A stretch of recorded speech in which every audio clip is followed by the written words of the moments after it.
Hi there, I'm Mike and welcome to Island Crown. I'm going to show you today some of the practices I use to be more efficient with my chair building. So stick around, check it out. I hope you like it.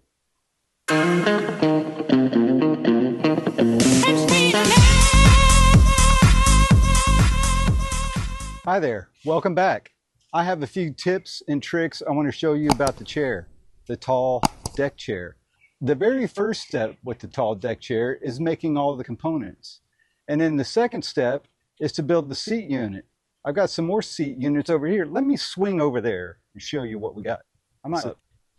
More seat units ready to be applied to seats. So I take those seat units and I put them in the jig. And what the jig does is it helps me align the legs perfectly in a repeated fashion so that every chair is identical. Once that's done, we bring it over here to the short table. Let me get my measuring tape. Here it is. It was already sitting here. Did you get a picture of that? That's what I'm talking about. So I have a short table, which is 22 inches. And the platform is big enough to accommodate the chair. It's custom built for this purpose. 28.5 by 32.5. It could be somewhere in those dimensions. But what I like about the little table, a normal table is a little taller. And if I put this on a normal table, this is a bit too high for me. It's harder to get up there. It's harder to reach across because we're going to put some screws into here and here. We're going to put some screws into the back. So I determined this height is good for me. Place the chair on this table. And look, everything is right there. We're going to put pocket hole screws in here. So once it's in this position, what's the first thing I do? Let's zoom in. I have a simple jig that I made. It has a 15-degree miter on the top, and it just has a stop. It stops on the back of that leg, and I could put a top on it, but I don't need that. This is fine. I line it up with the top, and I have a hole in the exact placement where I need my hole to be. So what I do, I just put just a little mark. Then I remove it, and I continue with a hole. And how do I know my hole is straight? Here's what I do. When I put the drill here, I think about the back aiming at this point over here. And if the back's aiming to the side or low or high, I know that my drill is not straight. So when I start it at the hole, I think about the back aiming at the opposite direction, and then I drill the hole. So after I drill this one, same jig, I put it on the other side, and I just reach across and put a little mark, remove it, and go the rest of the way. I'm also going to leave a link to the countersink. These are simple, they're affordable. I definitely have some nice Amana ones, and those work really well. But these also work pretty well for what they are. If you don't abuse them, they last a real long time. I like how it's a tapered bit. It's very comfortable, and they're so cheap. You can buy a pack of 12 or so for less than one Amana bit. So if one breaks, you don't get frustrated. Just throw it away and grab the next one. And it's still pennies to the dollar compared to the Amana. And the Amana is very nice.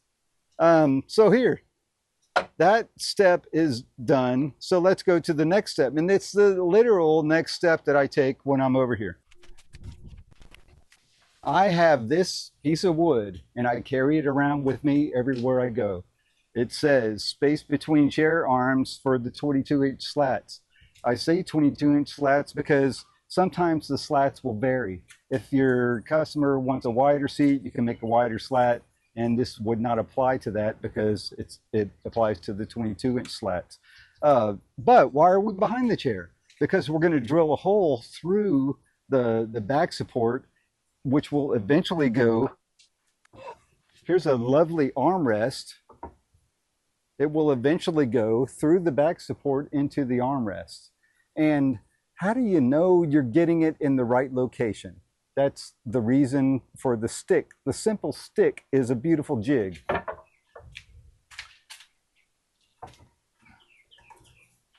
The The armrest is 1.5 inches thick. The stick is 3/4 of an inch thick. So half of that stick is the center of the armrest. As simple as that.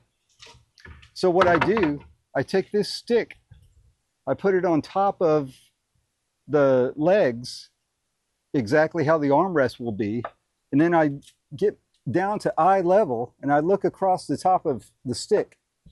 And at the top of the stick, I have my drill and I line it up with there. I go about halfway across and right there. I drill as if I'm going into the very top edge of the stick. That's what I'm aiming at. And I'll show you again, bird's eye view from this side. I put the stick, and the stick could be turned, it doesn't matter. I put the point of the drill, I'm looking at the center between this edge and this edge, the center.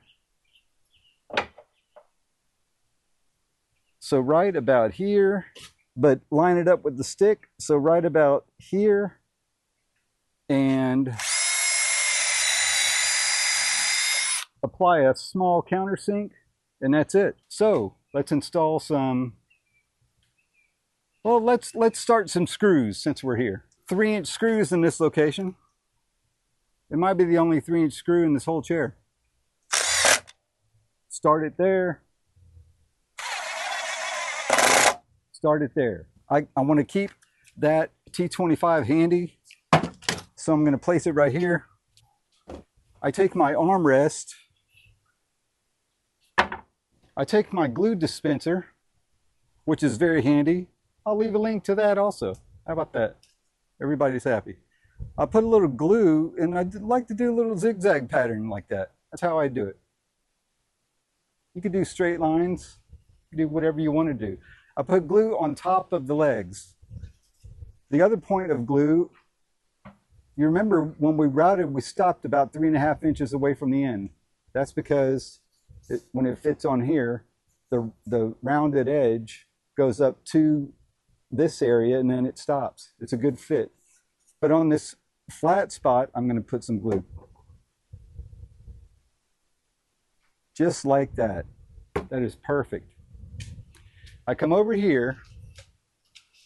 I think about it. I don't want to smear it all over the place, but I think about it. I put it on the edge of each leg, and I kind of line this up with the back here. So I'm going to slide it over just a little bit, roll it into place, and then a few things. Make sure it's down on top of both legs. Make sure this flat spot is up against the back support. And what I like to do, I like to keep this edge just on the edge of that rounded part. So just inside this edge, about 1/8 of an inch. And really, that there, I think, is perfect.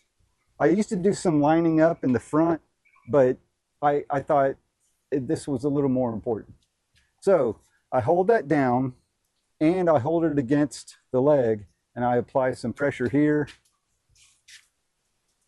I used to use a clamp, but this works without a clamp. So I've got good pressure with my arms squeezing against each other, the way those ladies do the exercises.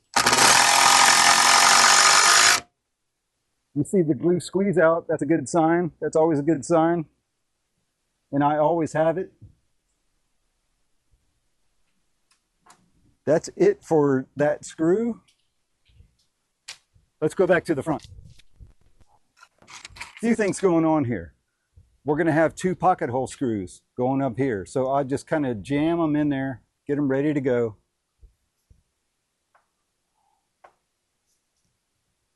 And the other thing, we want to make sure it's crucial that we have 1.5 inches from here to here. Because if this is twisted at all, the arm could be out this way, the arm could be in this way. We want to make that 1.5 inches.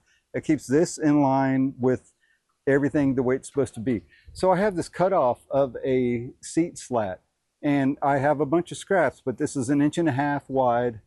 I place it against the two legs, just like that.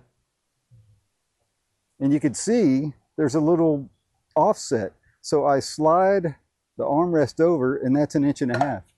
I hold it down, I grab my gun. That's not the right gun.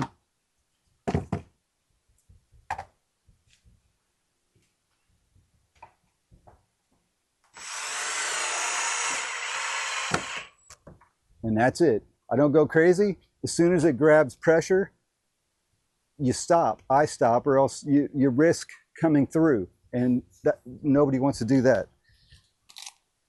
My second screw fell out, but I've got it here. Come on, find the center. There you go. There. Lovely. That is so lovely. So I have 2 armrest supports with the holes in the back. And if there's a little bad spot, I put the bad spot in the back. We want to showcase the front. And I try to find a couple that look like they sort of match. Even though they're on opposite sides, I don't want a brown one and a yellow one. I want them to look like they kind of belong together. So I take that armrest support. Let me make sure my clamp is nearby. And I have determined this particular DeWalt clamp, which I have a video about. This is a wonderful clamp for this step. It's got a swivel end right here, and that comes in very handy. I like it a lot. I'm glad I got it. So I put a fair amount of glue on the top, a fair amount of glue on the back. You don't want to overdo it, and I might have overdone it a bit. But anyway, okay, fair amount of glue. I just place it here, I push it up and over, and then I take my clamp.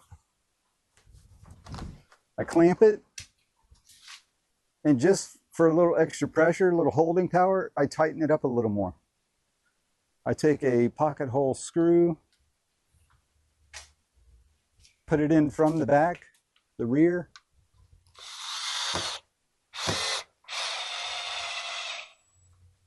It's a good bite on it.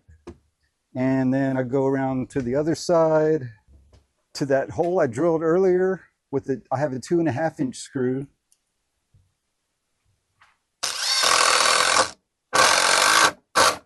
Try to keep it basically flush. And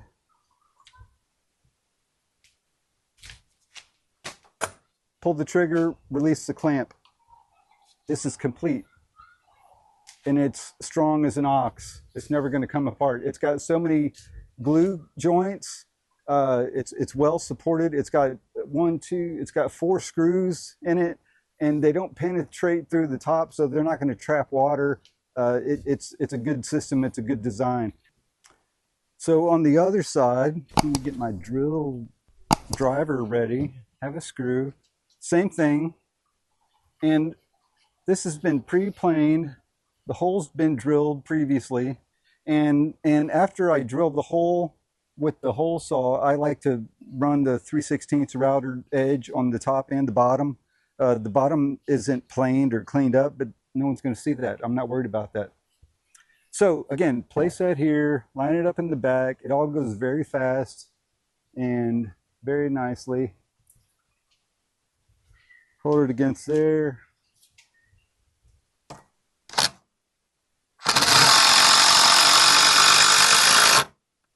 Squeeze out. It's always a good sign.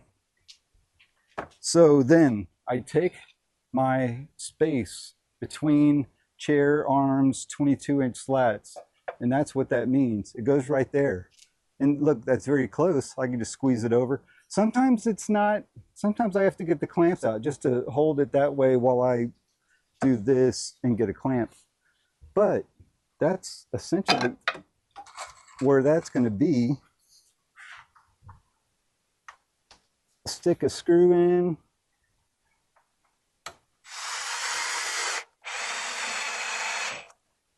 First screw.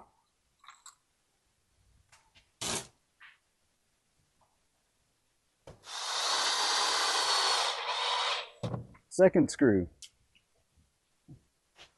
Once again, with the clamp, the armrest support.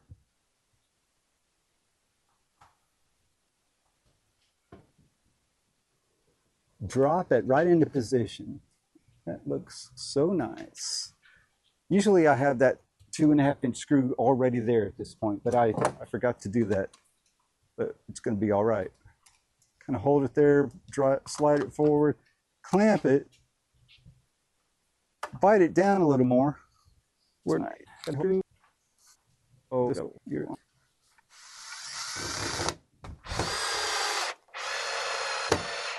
I come from this side with the 2.5-inch screw.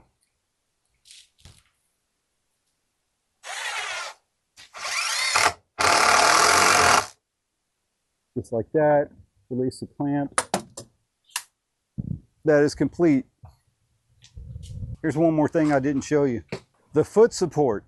I usually do this first, and I have done this first. I had a different way I used to do the foot support and the stretchers at the bottom.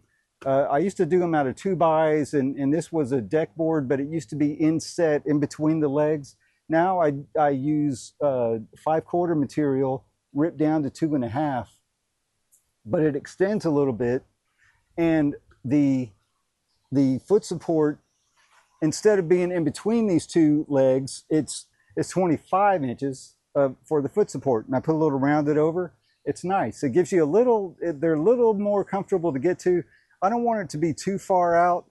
I didn't want that from the beginning. I like this placement. So I put it in place because we're only going into 1-inch material. You got to be careful with your alignment. So I line it up and I drill a hole looking straight down into that one. And I'm only about 1/2 inch, 5/8 from the back end.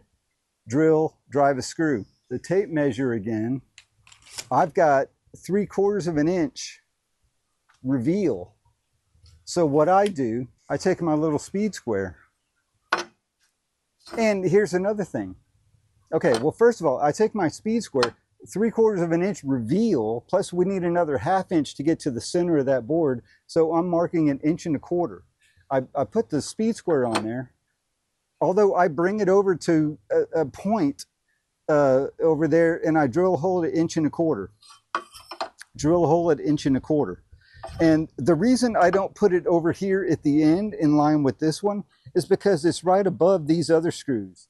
And that's where you have screws hitting other screws. It's also in the very end of this board, and it'll give it a better chance to split. So I like to pull it over some. And so it's not hitting these screws, it's not splitting the end of that board, and there's also enough of a span here. It's almost too wide to put 3 screws, although we could. I don't want to. So bringing these screws in from the ends kind of helps decrease that space. And what are we left with? I'm curious. The space between the screws, 17 inches. I'm going to call that good enough. And that's how I do it. I've been very happy with this. This is like the latest iteration and my final. I'm happy to go live with this. Anyway, so that was a short video showing you some of the jigs I use to speed up, not only speed up the process, but to fine tune the process, to duplicate the process every single time. Every time we get the hole in the exact same location. I used to bring some other things in there and mark them, and I thought one day, let me make a little jig. Put the jig, drill a hole. You don't have to mark anything. You don't have to measure anything. Put the stick, drill a hole. It's pretty good. It works really well. It helps me be more efficient with this whole thing. Thanks again for checking it out. Be sure to check my website, island-crown.com. I've got a lot of plans, and I showcase some of my other work. I do more than just plans. I do more than just building outdoor furniture, but this is like my passion. I really enjoy this. I like helping other people do this. Anyone can do it. It just takes some effort. It takes some preparation. It takes getting material, getting the right material. It takes some know-how and knowledge of making one chair is one thing, making 75 chairs is a whole different thing. They all have to work, they all have to be identical, and you have to have processes for everything. I'm still going to make another video for showing the jigs I use, the other jigs like where the legs connect to the body. So thanks again for checking it out. We'll see you on the next one. Appreciate it.